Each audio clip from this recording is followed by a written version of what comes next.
sekarang, kondisi sekarang kita di dalam sebuah perubahan besar dunia.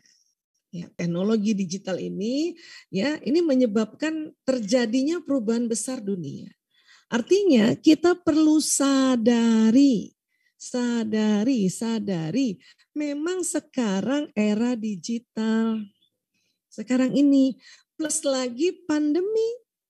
Ya, tadi disampaikan oleh Pak Wagiso, mau nggak mau karena pandemi ya anak kita memerlukan ya gawai atau gadget atau HP.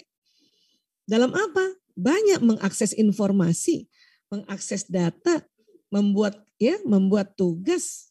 Ya. Karena apa? Karena memang diminta untuk dari rumah, lebih baik dari rumah. Sekarang aja masih dibatasi. Seperti sekarang aja saya jalan-jalan ke Lampung lewat era digital, teknologi digital kan gini. Ya, belum lagi saya dapat izin untuk jalan benar-benar datang secara fisik ini keluar kota. Karena keluarga kami keluarga medis, keluarga tenaga medis yang tahu diri gitu. Jangan sampai kami yang malah membawa virus. Karena setiap hari bersentuhan dengan orang sakit kan gitu. Ya. Jadi kita harus sadar bahwa ini media kok. Nah, media ini bisa diisi dengan ya isi atau konten tentang ya ajaran-ajaran kebaikan kan gitu. Tinggal diatur penggunaannya sesuai usianya.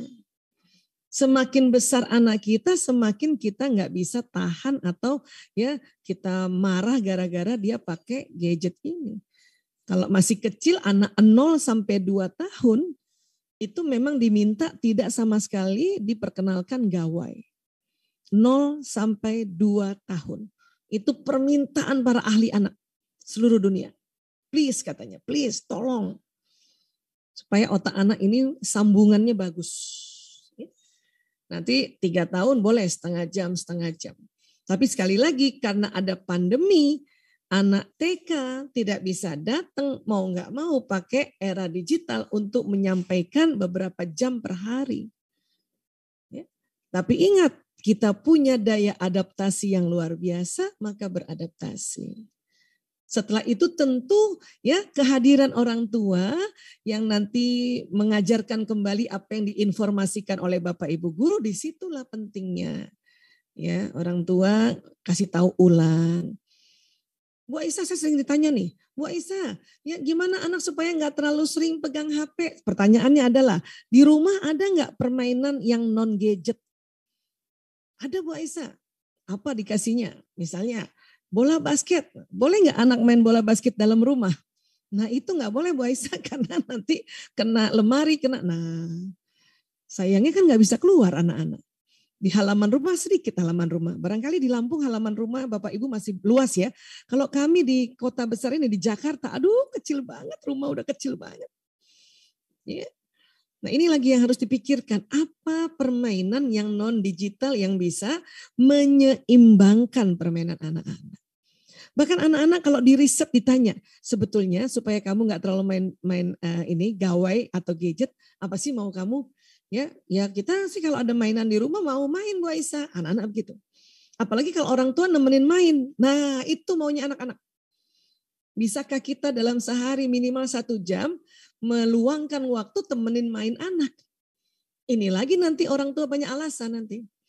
Ya, ini riset lah, riset kecil-kecilan yang kami buat ini dalam pandemi selama pandemi ini.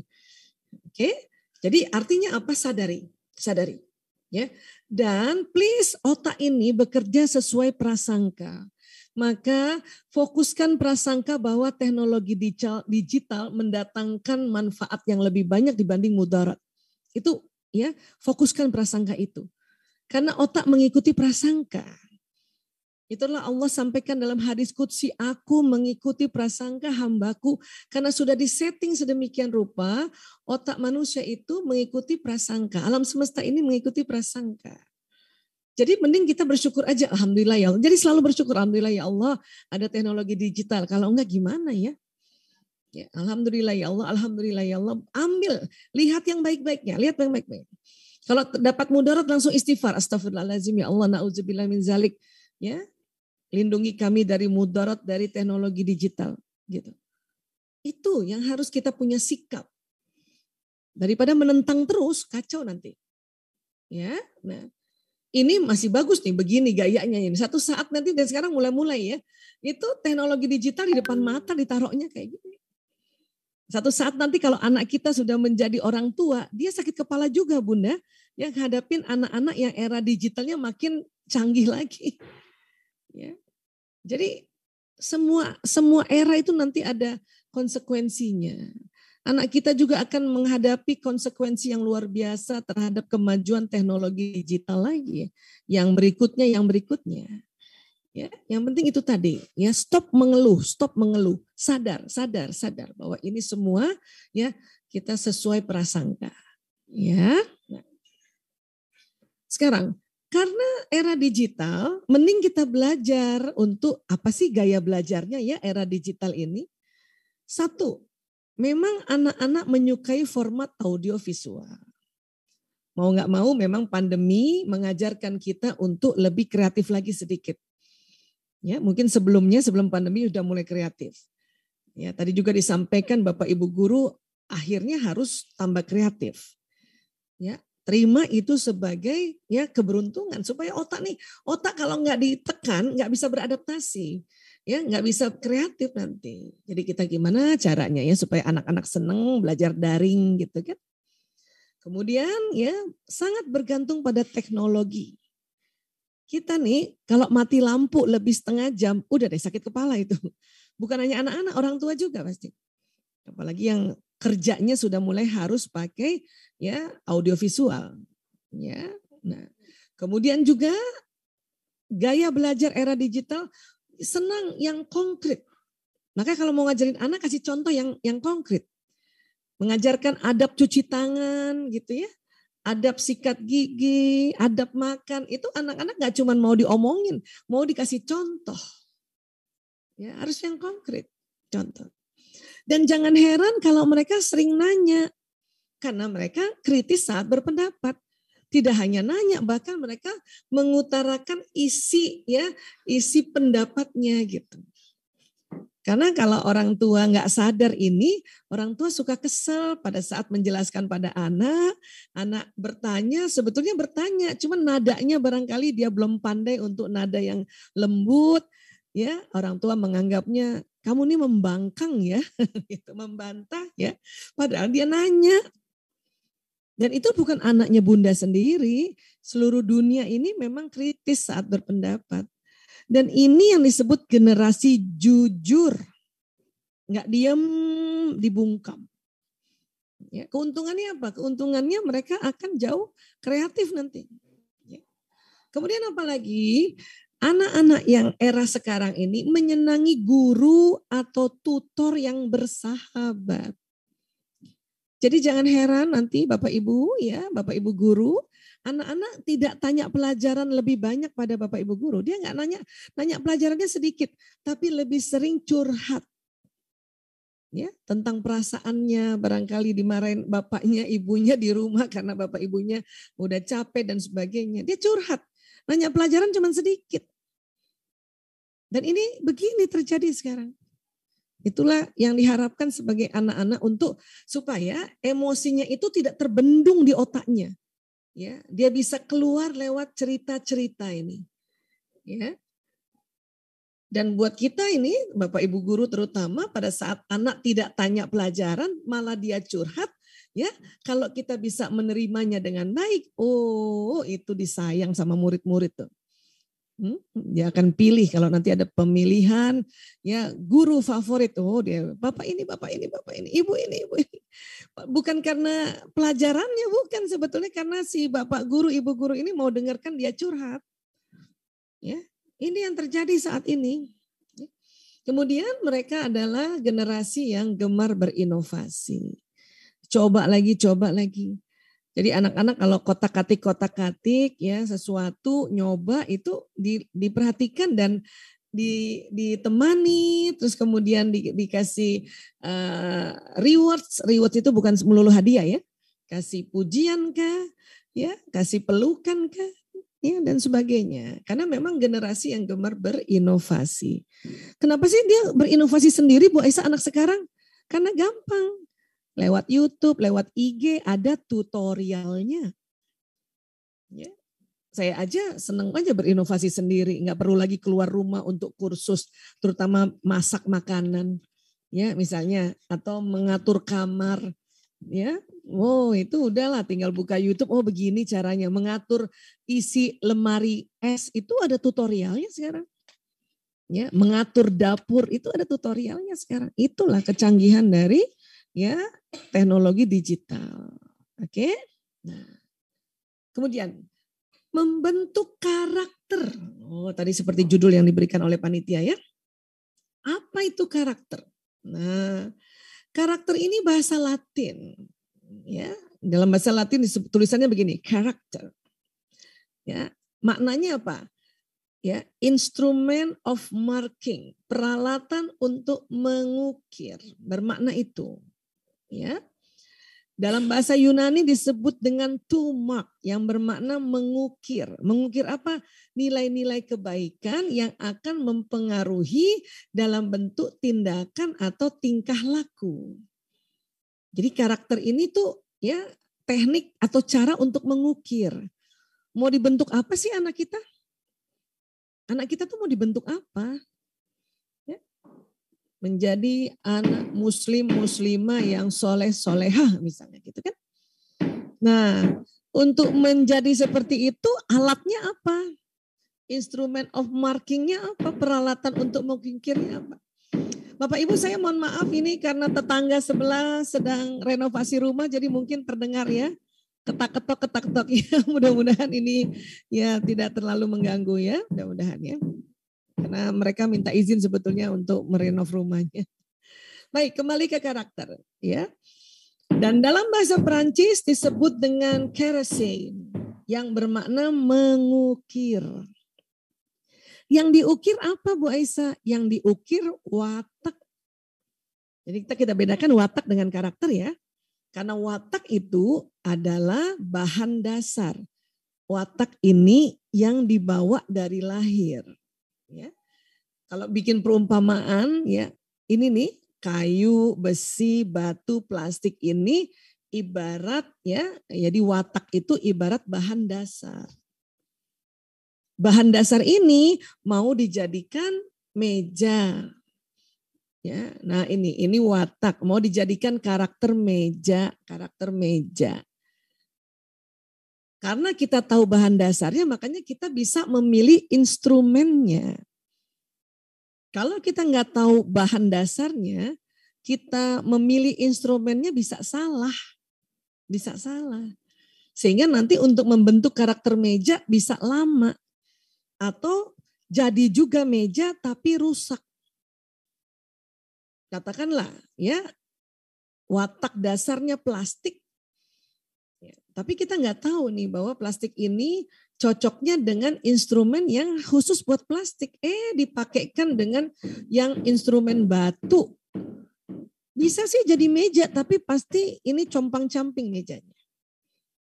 Atau kebalikannya, batu kita nggak tahu persis watak dasarnya, ya nggak tahu persis apa yang terus kita pakaikan instrumen yang untuk ya plastik, maka kalau jadi mejanya lama.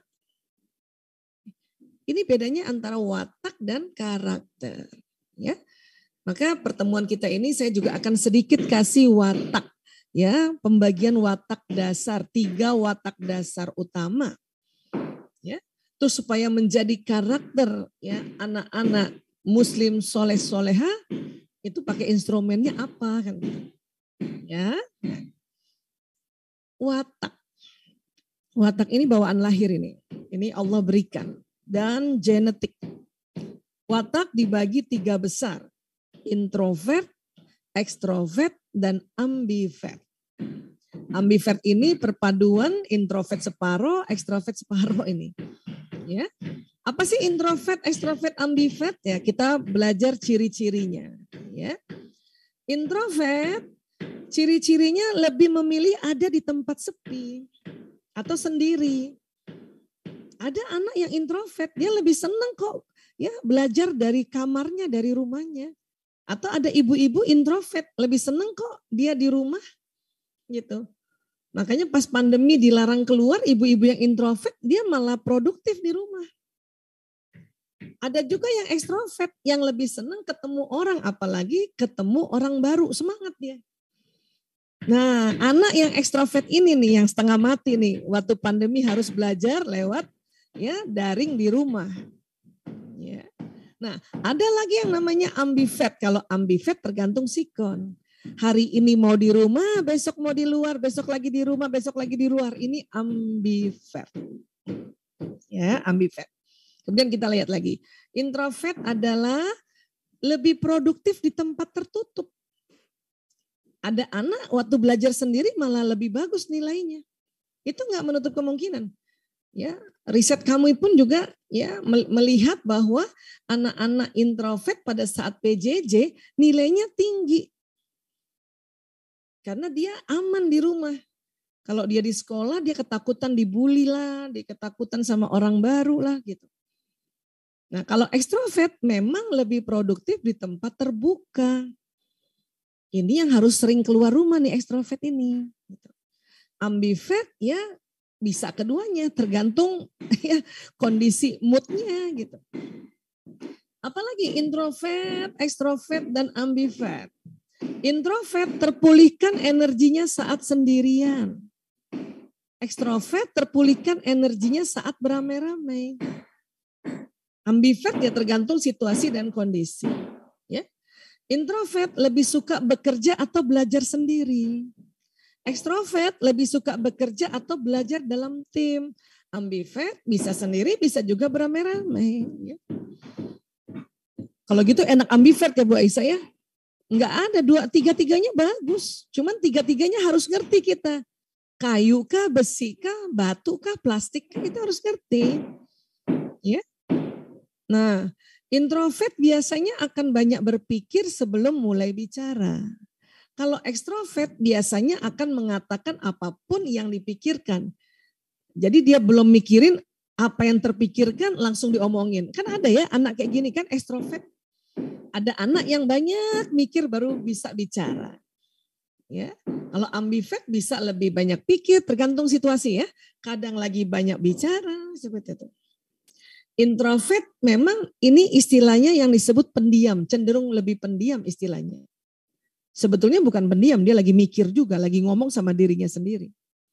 Ekstrovert cenderung lebih ceplas-ceplos istilahnya. Ya, ambivert ya kembali tergantung situasi. Ya, nah sekarang kita cek anak kita yang mana, atau cek dulu diri kita yang introvert, ambivert atau ekstrovert. Saya sendiri yang ambivert, saya ambivert. Makanya saya pas disuruh pandemi suka, disuruh juga mulai tatap muka suka juga gitu. Ini ambivert. Tapi anak-anak yang introvert waktu dikatakan sudah mau masuk tatap muka 100% setiap hari, ini gelisah loh. Ya. Tapi ekstrovert senang. Senang. Untuk itu kita lihat kombinasi sekarang ya. Ya. Sekarang adalah kita isi otak bagian depannya. Coba kita isi otak bagian depannya ini. Karena otak bagian depan inilah yang nanti kita mau ya memberikan arahan-arahan, prinsip-prinsip. Ya, prinsip-prinsip. Jadi apa yang mau diisi Bu Aisyah? Nah, ini tadi kita mau pakai alatnya untuk mengukir supaya anak kita ya itu tangguh. Mau PJJ ya tangguh, mau PTM ya tangguh.